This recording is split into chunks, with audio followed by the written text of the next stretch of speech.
Hey, good people, this is your NI Dom, back with another YouTube reflection. And this is a personal journal for contemplative people looking to think, grow, and have impact in the world. So, hey, I'm going to attempt to do something that I know I'm not going to be successful at. So, I've been listening to a podcast series called Something is Wrong a couple of years ago. I listened to the very first series, season for them. And then I jumped on the podcast and I did a long form reflection about how most of that season really resonated with me and gave me language. Um, yeah, it was it gave me an opportunity to process a past relationship that I had been in just a new way, in a way that I felt understood and validated. And so I jumped on my podcast and I kind of just unpacked that when you're in a relationship with somebody and something is off, you don't really have concrete evidence to confirm that something is off. And the evidence that you do have, you're like, I don't know. So I did that. I did that, and I labeled that episode "Something is Wrong." Um, since that season, I have been with my person. I call her my person, but she's my mother, um, who got diagnosed with cancer. And we spent a year, it was a pretty aggressive form of cancer. So we spent a year attempting to fight it. And then, you know, I've tried to celebrate that our fight was material, which means, the kind of cancer that she had, she lived with it for a year, and most people are gone within months. So, but no, almost a year to her diagnosis as she passed away. So that was 2 years of my life, and I think it was 2 years since I did that episode. So anyway, you have to go to the podcast to find out what's going on with me. That's relevant because I have been binging on the podcast again. I didn't realize that other episodes have been recorded. I've been listening to another similar project called Betrayed or Betrayal, but they don't have as much content. So I blew through all of that. I'm like, oh my God, I want more. And Something is Wrong is like a combination of storytelling, but there's this investigative quality to it. And then it's got girl power. And I think all three of those kind of like, it's like the perfect storm for me to just do nothing but binging on it. So I've been binging on it. And when you are binging, uh, I'm over halfway. And there are a lot of episodes. I think I'm about over halfway done with all of the episodes. So it's a lot. I don't know how many, but my brain is started as an introvert and intuitive from the Myers Briggs framework. My brain is started putting together patterns, and then once introvert and intuition recognize patterns, then you start making meaning to those patterns.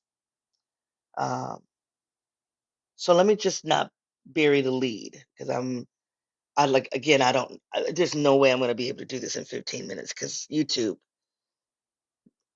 for a number of reasons, I only have 15 minutes on YouTube. I'm assuming this is going to be multiple parts, but let me not bury the lead.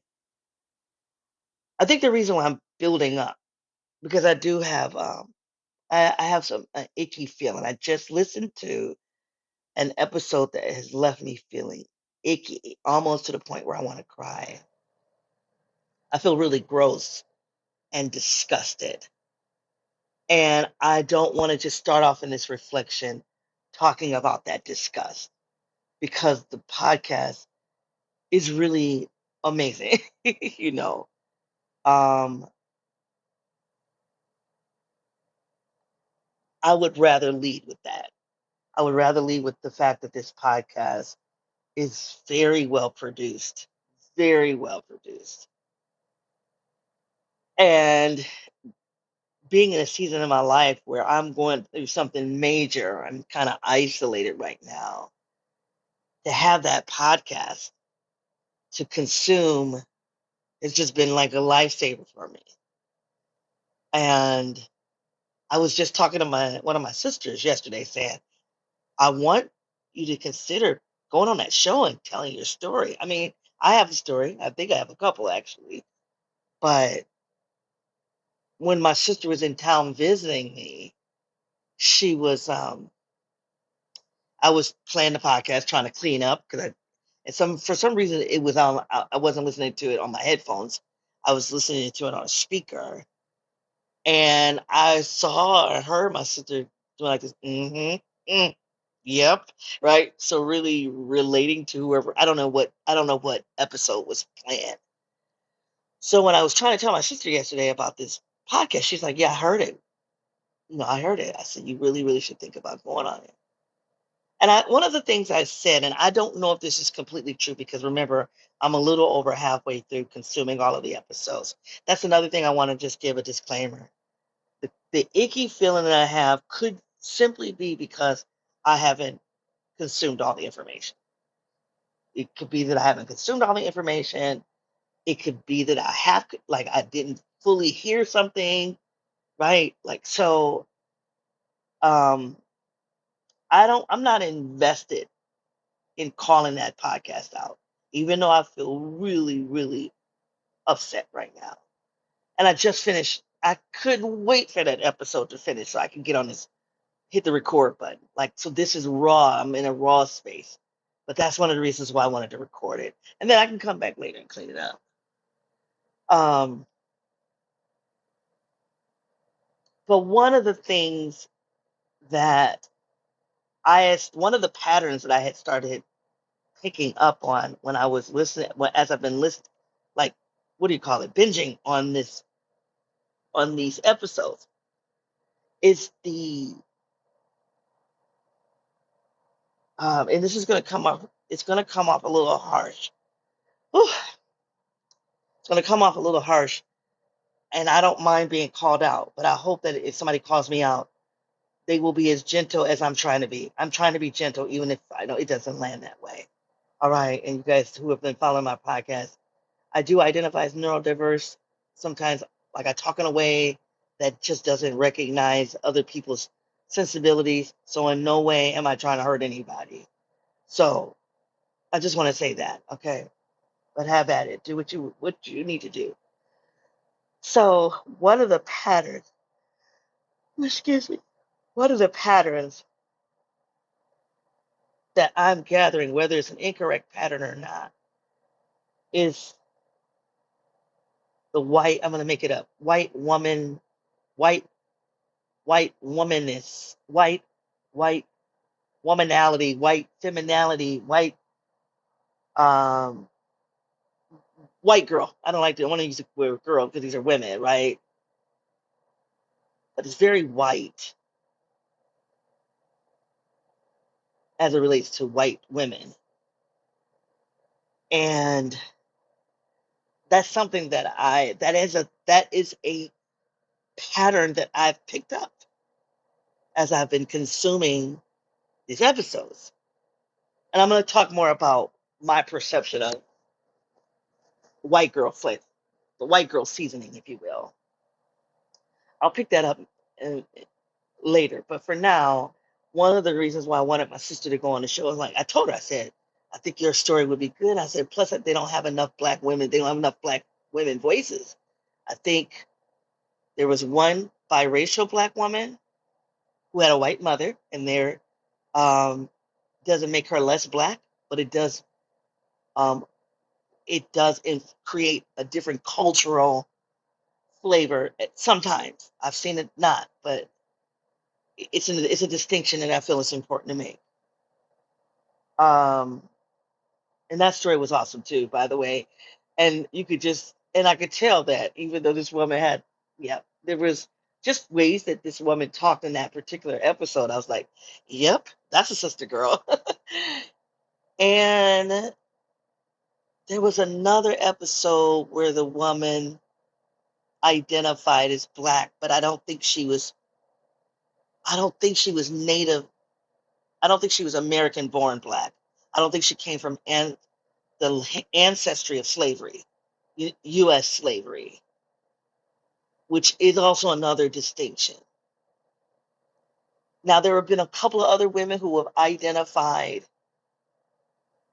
as women of color, but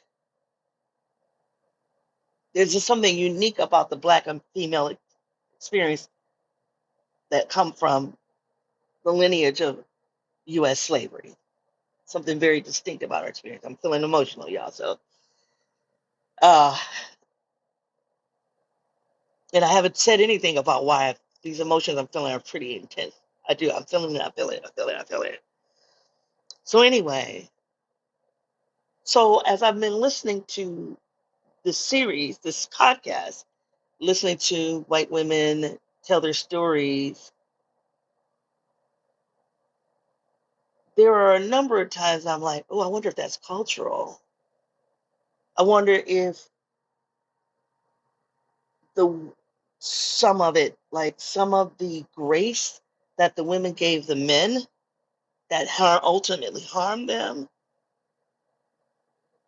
it was grace beyond what I could comprehend.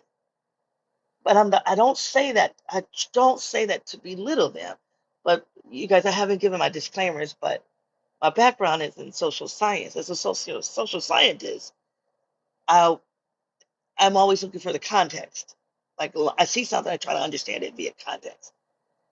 And one of the things I've learned from my study and interacting with white women now is that white women are typically, not exclusively, but typically are raised to support white men.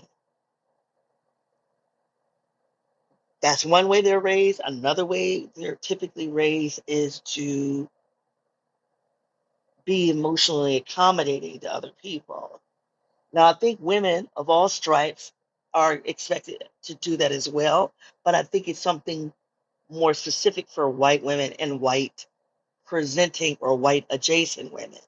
That's another thing I want to make a distinction. So even if you have somebody black that comes on your show that is black, excuse me, white, either white adjacent or white presenting, and that's where they're embodying the culture of whiteness.